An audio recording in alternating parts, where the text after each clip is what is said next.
Innan namlata 'allamatnil jiddah. Sesungguhnya seekor semut telah mengajarkanku kesungguhan. Inna harfu taukidin. Inna adalah huruf taukid, huruf yang menguatkan. Wa nasbin, dan huruf nasab. Yansibu ismahu, menasabkan isimnya. Wa yarfa'u khabarahu, dan merofakkan khabarnya. Jadi inna ini tugasnya menasabkan isim dan merofakkan khabar. Selain inna ada juga lagi saudara-saudaranya yang lain kita sudah belajar, yaitu anna, ka'anna, lakinna, laita, la'alla. Tugasnya sama, menasabkan isim dan merofakkan khabarnya. Mabniyun 'alal fathah, dia mabni dengan fathah. Kita lihat di sini, inna ini harokat terakhirnya adalah fathah. Tidak pernah berubah menjadi inni, tidak pernah berubah juga menjadi innu. An-namlata tadi artinya semut. Ismu inna, dia menjadi isim inna.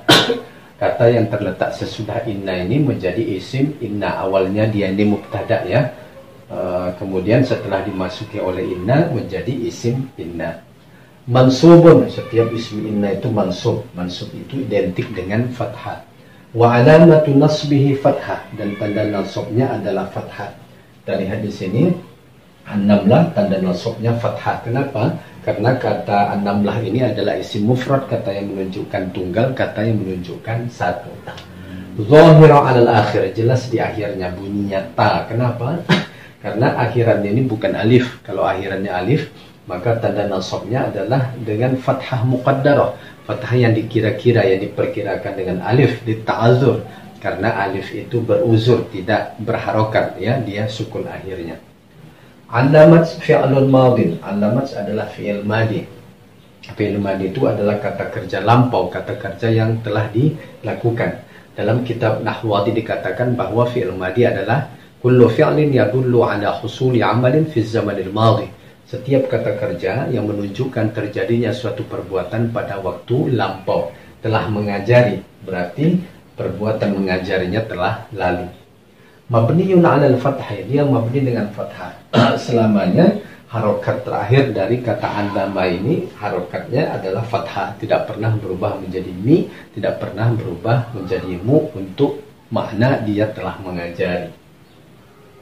Wa ta'us sakinatu lit-ta'nis, dan tasukunnya ini ya.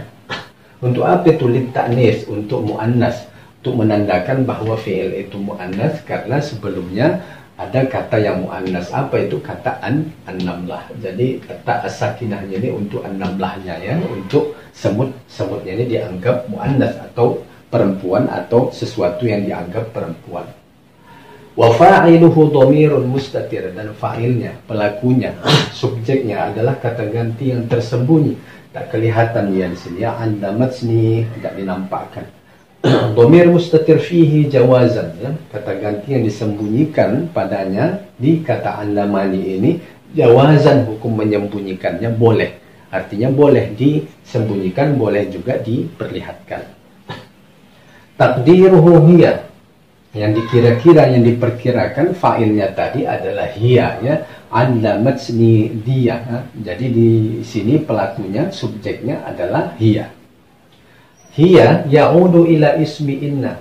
Kata hiya tadi yang tersembunyi tadi, yang berfungsi sebagai fa'il, ya'ud ila ismi inna, kembali kepada isim inna. Apa isim inna? Yaitu kata an-namlah.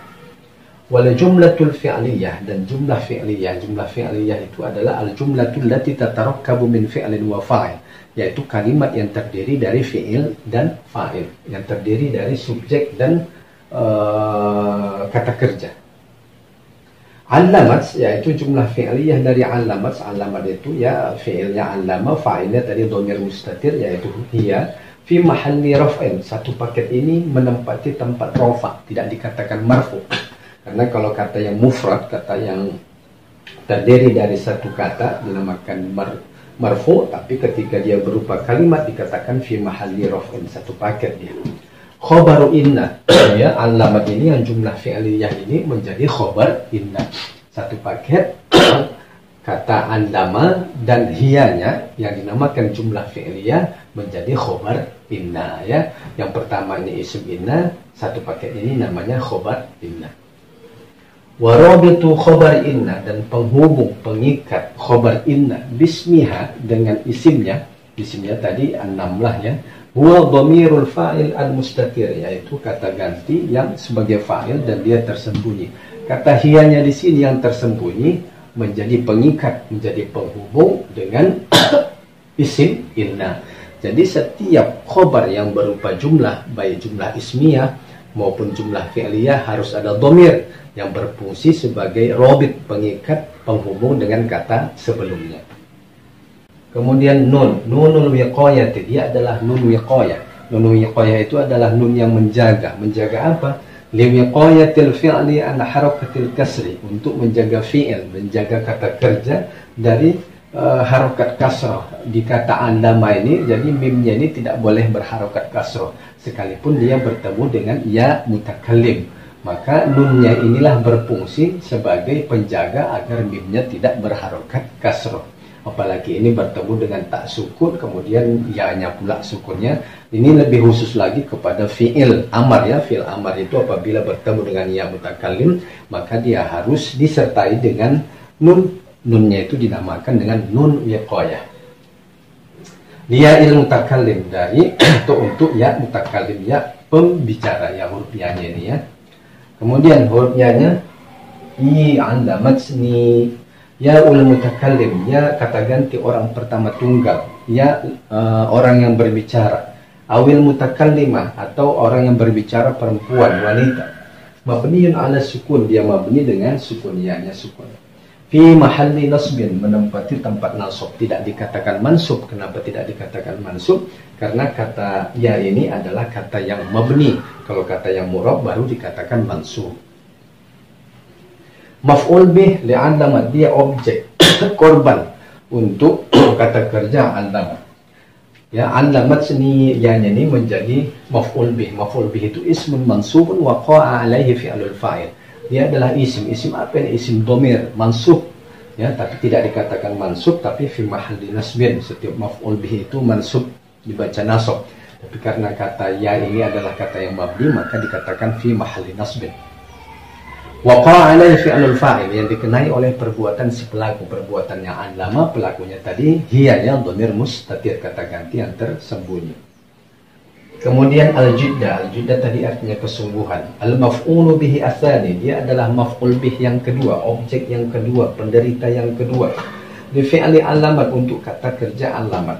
Maf'ul bih yang pertama tadi apa? Maf'ul bih yang pertama adalah ya-nya ini ya. Ya mutakallimnya ini. Yang kedua adalah al-jiddah. Kenapa bisa dia menjadi maf'ul bih yang kedua? Karena fi'il atau kata kerja alama ini menasabkan dua maf'ul bih. Selain allama kita juga sudah belajar ada ja'ala, ada a'lana, ada a'lama, dan lain sebagainya, banyak ya kita sudah belajar. Mansubun, maf'ul bi asani ini juga mansub, wa alamatu nasbih, dan tanda nasabnya fathah. Tanda nasabnya fathah. Kenapa? Karena kata al-jiddah ini isim mufrad, kata yang menunjukkan tunggal, kata yang menunjukkan satu. Jika kita rubah menjadi musanna isim tasniyah, maka tanda nasabnya tidak lagi dengan fathah tapi dengan ya. Zahiru alal akhir, jelas di akhirnya, bunyinya da. Kenapa? Karena kata al-jiddah ini akhirannya bukan alif, bukan isim maksur. Kalau isim maksur maka tanda nasabnya dengan fathah muqaddarah, fathah yang dikira-kira, yang diperkirakan dengan alif lit ta'adzur, karena alif itu beruzur, tidak berharokat.